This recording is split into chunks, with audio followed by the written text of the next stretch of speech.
Assalamualaikum warahmatullahi wabarakatuh. Akkam nagaa fayyaa jirtu ilmaan Oromoo nagaa fayyaa keessanii mee gama laayiviin dhufne deddeebinee waan hin dhufneef namni argu mee isin warri waan kana argaa jirtanii sheer godha ergaa gabaabduu gaggabaabduu ergaa tokko ol qaba hawaasa Oromoo kamiifuu jechuudha. Ergaan kuni sheer godhame baga jiraattanii bakkuma jirtanitti nageenyi fi fayyaan isiniif haa ta'u.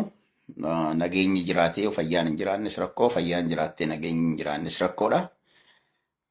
Nageenyaa fi fayyaa namni qabu ammoo waan hundumaafuu rakkoon qabu waan biraa achirraa hafee biyya nageenyi jirutti, biyya fayyaan jirtutti yookiin bakka fayyaa jirtutti kan achirraa hafee dalagatanii itti bahan. Irra deebi'ee assalaamu alaikum warahmatullahi wabarakatuh. Nagaa fayyaa keessanii baga jiraattan. Har'a waa lamaaf hin dhufe. Wantoonni kunniin lamaanuu in particular hedduu garaa na dhukkubse. Dhumarratti garuu ammoo yaada takkas nan qaba. Waa'ee hidha baay'ee wal qabatee dhumarratti ergaan qaba. Waan gaariin tokko wanti jalqabame tokko yoo dhumatee agartu hedduu sitti tola. Garuu waan hafe ammootu dhaloonni akka itti guutuu qabu dhalootaaf assaayimentii laachuun barbaachisaadha. Wanti dhufe waa lamaafi. Dhumaatii Wallagga keessaatii fi barsiisaa Gujiiti.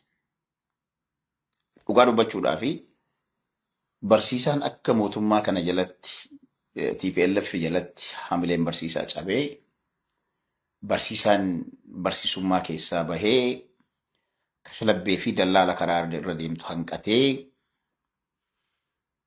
Sambira darbee ammoo Gujii dhihaa keessatti wanti amma raawwatame jedhameetiin sooshaal miidiyaa kanarra deemaatiin jiru barsiisaa kamiinuu waan maluu miti.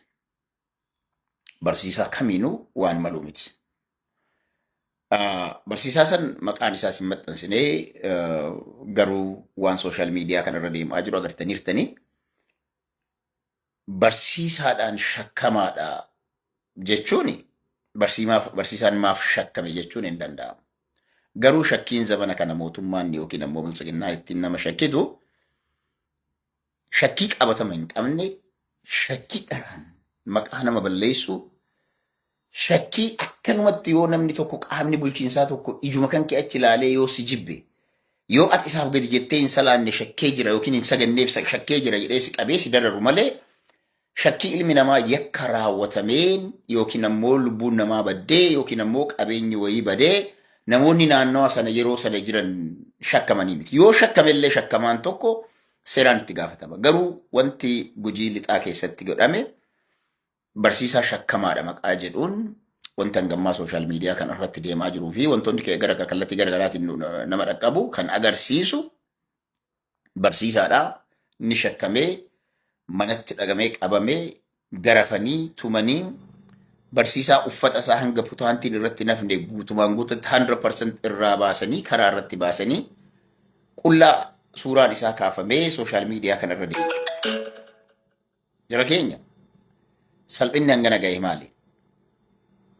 Salphinnummaan hangana gahe barsiisaa fuutee uffata irraa baastee qullaa isaa akka dhalateen akka daa'imaatitti jechuudha.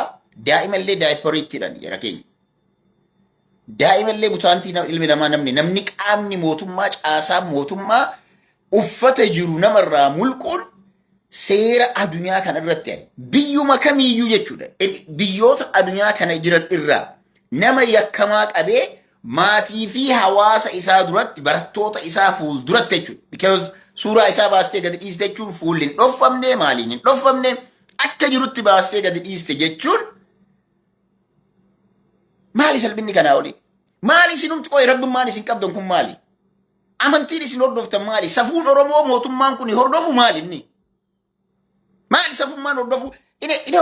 Warroonni faarsuma qofaaf jiraattan yoo gocha akkanaa kana afoo kan dhaabbachuu hin dandeenye maaluma meenaa fi namnummaan mootummaa kana faarsitan kan ilma namaa nama guddaa akka kiyyaa kana jechuudha. Almost umriidhaan ana ganatti hin fakkaatu yaangi fakkaata. Dargaggeessa ganaa waa meeqa isa eeggatu ogummaa barsiisummaa keessa nama jiru qullaa dhaabanii haadha warraa abbaa warraa ijoollee isaa fi maatii hawaasa inni barsiisu keessatti qullaa jimbiilfachiisanii yeroo suuraa kaasanii suuraa sana sooshaal miidiyaa irra gadi dhiisani. Cubbummaan mootummaan kun hin hojjetin maaltu isin hafe haa jennuuf ta'an. Dura amaaratu cubbuu hamaan irratti Oromoo irra dalage jennee dubbannaa akka garuuyyuu biltsiginnaan cubbuun isin dalagaatiin jirtan hammeenyi isin nama dalagaatiin jirtan gara jabeenyi isin nama irratti dalagaatiin jirtan hamaadha. Kanaaf guyyaa tokko dhiirri yoo jiraate jechuudha. Dhiirri yoo jiraate bulchiinsa hooggansa godina irraa ka'ee ka'aana haa ta'u isa akkas godhe san akkas gootee harka isaa deebisuun qaanyii salphina kufaatiidha. Osoo alagaan waan kan Oromoo irratti raawwatee alagatu Oromoo irratti raawwatee jenna. Yeroo Oromoon Oromoo irratti kana raawwatu jara keenya wanti isin hafe maali?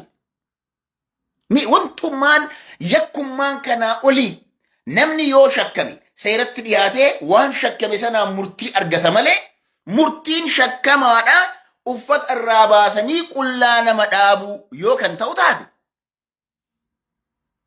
Boru ganama barsiisaan sun an uffatatti deebi'uu hin danda'u. Kana booda hin uffadhu yoo jedhu uffatuma waan jedhan kana uffanni kiyya qaamni kiyya dirree irra jira. Mana barumsaallee qullaa seenaa bakka hojiillee akkasitti dhaabbadhee dhaqa osoo kan jedhu taate what do you do? Hin ariitaa hojii irraa. Isintu uffanni sin barbaachisu laala wadha. Kabajaa Rabbiin namatti godhe qaama namaa kana silaa ka ilmi namaa sattarateetiin deemuu qabu irraa mulqitanii qullaa dhaabdan. Boru ganama ani kana booda mucaan kun amma osoo sammuun isaa maraate jira keenya. Maal qaba jira gabrootum Ameerikaa sanan qannee. Gabroota Afrikaa irraa bitamtee Ameerikaa kan zamana maqaa yoo dhayammoo walakkaan Oromoodha hin boochanii because Oromoonni hedduun isaanii gurgurtaa gabrootaa keessatti hirmaatanii jiranii.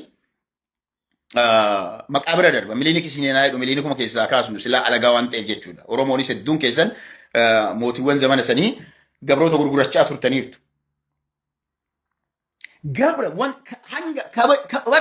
Gabrallee maal godhan jara keenya beektanii yoo xiqqaate qaama saalaa namoota sanaa qaama saalaa gabroota yoo xiqqaate uffatatti uffisan. Qaama saalaa yoo xiqqaate minimum jechuudha. Minimum qaamni saalaa dubartiis taatee dhiira duraa duubaani baala warqeellee yoo ta'e waa itti uffisan. Biltsiginnaan garuu wanti isiin goote ilma dhiiraa qullaa dhaabdee jimbiilfachiistee viidiyoo suuraa kaastee waan goote. Maal wanti nu hafe nuuf? Maal Oromummaan kun kana booda anaaf maaltu naa hafee jettanii dubbattu?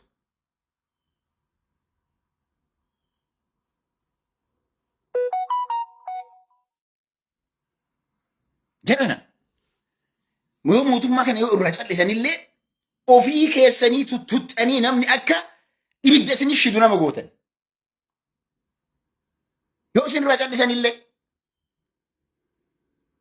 osoo OPDO'n yookiin biltsiginnaan waan gaarii hojjattee nama warka dhahaaf. Garuu hammeenya akkanaa kana gootanii gara jabinyi akkanaa kun miseensi keessan miseensa gara jabaa bulchiinsi keessan bulchiinsa gara jabaa hama ilma nama waraabessa kan biyya bulchaa jiru waraabessa isiniin jedhaan. Waraabessinu jaldeessinu kana ilma namaan goone. Waraabessi ilma namaa kanan goone. Waraabessinu yoo nyaatu uffata irraa mulqee hin nyaatu. Osoo uffanni qaama namaa irra jiru waraabessinu gara argatee cicciree nyaatee nama fixa. Isin garuu ilma namaa qullaa sanuu barsiisaa. Nama dhaloota boruu qabu. Qoy caasammaan OPDO kuni mana barumsaa seenanii qubee lakkaa'anii jiru. Moo manni barumsa isaan itti baratanii mana barumsa akkamiiti? Caasaan mootummaa barsiisaadhaaf mindaan isaan ga'eetii miti. Barsiisaan jiruu gadaanaa akka jiraatu beekamaadha. Garuu barsiisaa jiruun isaa isa miite irratti barsiisaa fuutee maatii isaa afotti ijoollee isaa afotti qullaa dhaabdee jimbiilfachiistee suuraa kaastee miidiyaa irra yeroo facaastu barsiisonni kun wanni hamilee kamiin godina san keessatti barsiisu.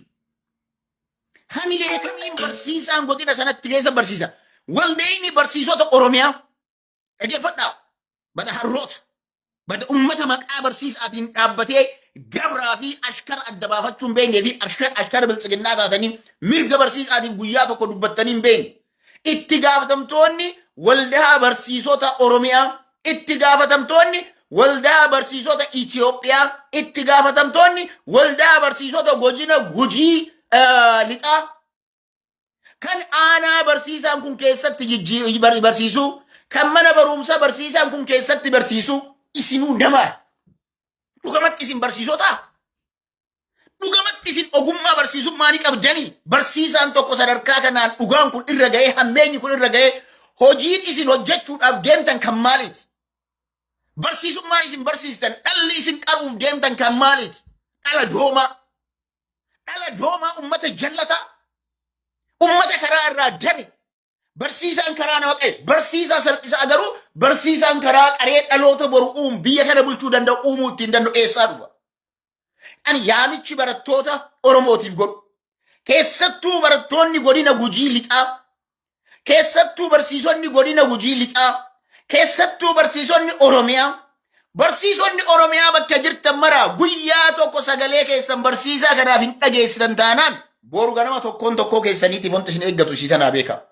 Boru ganama wanti isin eeggatu hammeenyi isin irra raawwachamuudhaaf deemu qaanyiin isin ifi hawaasa keessatti ila barsiisota qubni isin mul'atu, ila barsiisota mirga ofii of kabachiisuu dadhabee mootummaan qullaa isaan dhaabee isaan garafu suuraa isaan kaasee miidiyaa irratti baasu jedhamtanii yoo isin maqaan keessan hin badin, yoo isin ol jettanii barataa keessan laaluu hin dadhabin, yoo isin caasaa mootummaa milishaan ganda hundatti gocha har'a barsiisaa kana irratti raawwatame kan isin irratti hin raawwatin yeroon geesseen maal jedha? Maal jedha? Kabajaa keessan deeffanna kan jetta yoo taate. Barsiisaan ji'a meeqa mootummaan barsiisota wajjin wal gahii ta'e baranumaami? Ji'oota muraasa dura barsiisaan barsiisota mariisise. Har'a garuuyyuu barsiisotuma torbaan 3 dura, torbaan 4 dura guyyaa mirgi barsiisota amindaan ogeeyyii fayyaa olaa ka'u guyyaa jedhamee gaafatamu mootummaan barsiisota kadhachaan turre. Har'a wanti barsiisaa tokko irratti raawwatame kun, gochi barsiisaa tokko irratti raawwatame kun boru tokkoon barsiisota abbaa biraatii miti. Ani kan sodaadhu maali beektanii? Caasaa mootummaatii miti. Barataa keessantu yakka kana gocha kana isin irratti raawwata. Kanaaf bulchiinsi godina naannoo godina Gujii lixaa aanaa barsiisaan kun keessatti argamu, ganda barsiisaan kun keessatti argamu, gadirraa hanga olitti caasaan nageenya isaanii qaamni bulchiinsaa yoo dhugamatti seerri jiraata, yoo dhugamatti barnoonni ni jaalatta yoo kan ta'u taate, yoo dhugamatti Oromoon ijaa banatu mana barumsaa akka hin jibbine gochuu kan barbaadda yoo taate qaamni kunniin hatattamaan itti gaafatamuu qabaadha. Hatattamaan wanti barreeffamu feesbuukii irra barreessaniif sheer godhanii hin jiru. Gujiin baddee jirti. Dhugaa walitti himna. Gujiin baddee jirti. Oromiyaan baddee jirti. Wanti hadha Gujii keessatti raawwatame kun Gujitti hin dhaabbatu taanaan barsiisonni Oromoodhaa maal irraa gootan bare? Maal gootan hojii barsiisummaa keessa? Maal kuulii baattanii jiraattanii bare? Finfinnee keessatti naannoo Finfinneetti bare dooktorri tokko hojii dhaabanii listiroo, hojii dhaabanii suuqii banachuu seenamee jira. Maal irree maal? Maaltu siifaaf amma barsiisaan kun haamilee kamiin barsiisaa ama guutuu akka guyyaa dhalatee akka daa'imaatitti qullaa dhaabanii suuraa kaasanii miidiyaa irratti yoo kan dhiisan taate maqaa shakkamaatiin haamilee kamiin barsiisaan barataa afoo dhaabbatee boru barsiisa. Barataan mana barumsaa karaa inni bahu keessattu inni isaatu barsiisaan akkas ta'e kunoo isa sanii. Barsiisaan gochi sun irra raawwatame isa sana. Barsiisaan qaama isaa addunyaan agarte barsiisaa kana. Jara keenya dhugamatti waldayni barsiisota Oromiyaa ni jira jiran. Barsiisota Oromootiif ani yaamichi godhu. Yoo waldayni barsiisota Oromiyaa dhimma kanarratti barsiisota sana hiriira yaamsisee gochi akka kanaa qaamni gocha kana barsiisaa irratti raawwate. Hidhamu taanaan ittiin gaafatamu taanaan yoo xiqqaate silaa dhiirri osoo jiraatte bulchaa aanaa sanaa fi godina sanaa fidanii qullaa dhaaban akka barsiisaa sanaatitti. Qullaa because nama ajjeeste gumaan isaa ajjechaadha. Bakka dhumatti maalomti biraa? Qullaa dhaaban silaa bulchaa godinaa san fidanii qullaa isaa irraa mulqanii garafanii akka isaan barsiisaa san garafanitti qullaa dhaaban. Konsekwensiin jiru, deebiin jiru kan nama barsiisu waan akkasiisan. Ammoo እኔ አንድ ነገር ልንገራችሁ ወላሂ ዱጋ እስንትማ ዱጋ እስንትማ Bexaam waan nama dhibu bari. Waan nama dhibu bari. Bifa I was totally shocked jira keenya.